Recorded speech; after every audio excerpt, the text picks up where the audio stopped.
Okay, today I'm going to revisit a topic I talked about quite a long time ago, and that is egregores, which is a fancy name for thought forms. And the idea that instead of living, either you're a flat earth person or you think that the world is a sphere or a globe, the idea is more like our bodies are in a holodeck, just like in Star Trek, and we are born into the holodeck, and apparently we die. And then what happens? Well, someone says, is it true? Well, for the purposes of this talk, let's say yes, it's true. So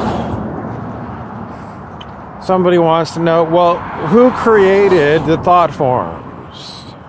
Do humans create thought forms? And who created the great thought form of this holodeck? Why do I think there's a holodeck aspect to it, and it's just not, it just didn't grow organically, like we're taught in history lessons? I mean, human civilization, it just grew from one civilization to another. It's because of the way cities and man-made things are on our planet, on the physical world. There are lots of clues, as I mentioned before. Cities that were built in North America, I haven't checked the other parts of the world, but cities built in North America, they seem to have been planned where they were put. And I'm going to suggest that the Masons were involved. And I'm also going to admit that I don't know everything about this. But I think that where we are put in the hologram is a decision of the hologram program, and a lot of the places where we're put in the hologram are so that we have got multiple reasons,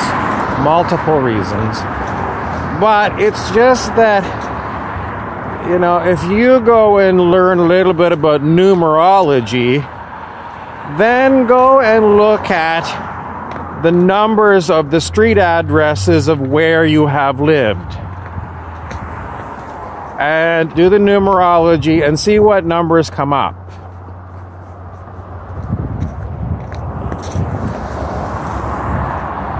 What to do with those numbers? Well,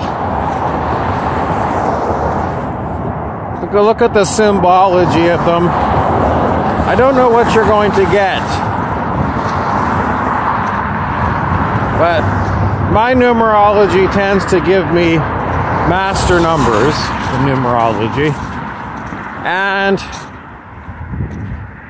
I think it's by design. And I think it was hidden from me, so I'm sure it's hidden from everyone else. But it makes me feel like we are like puppets here on planet Earth, and that our lives are pre-planned, and where we're going to live and who our parents are going to be, who they're going to be. I think it's planned. It's part of the holodeck program.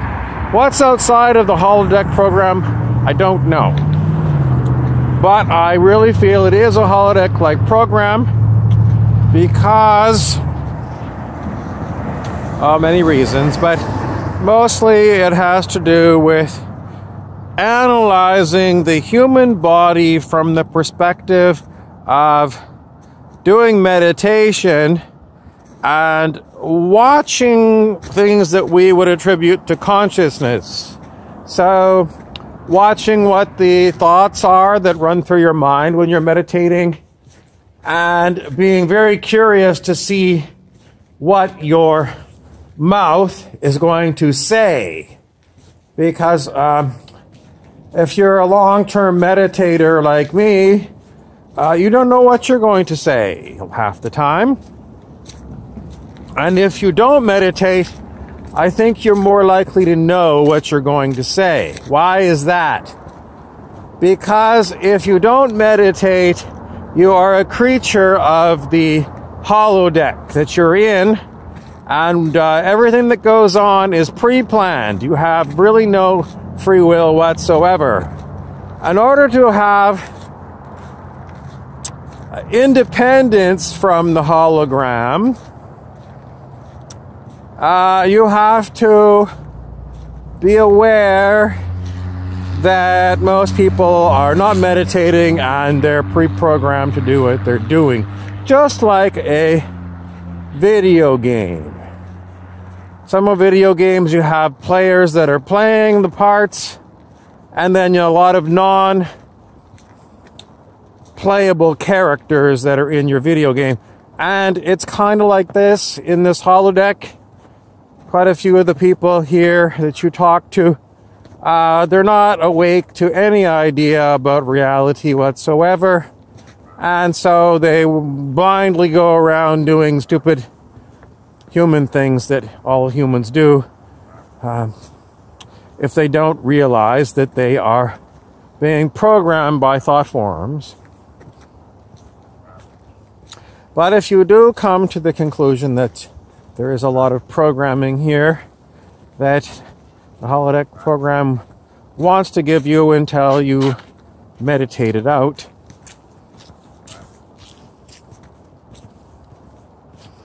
your new words that you don't know what you're going to say after you've meditated for a long time are perhaps the voice of someone says can't say. I always want to say wisdom. It's like you're being given more information about the nature of our holodeck, what programs are being run in the holodeck simulation. Oh, that's another thing I've talked about before, the simulation theory of reality, that it's all kind of a computer-generated reality.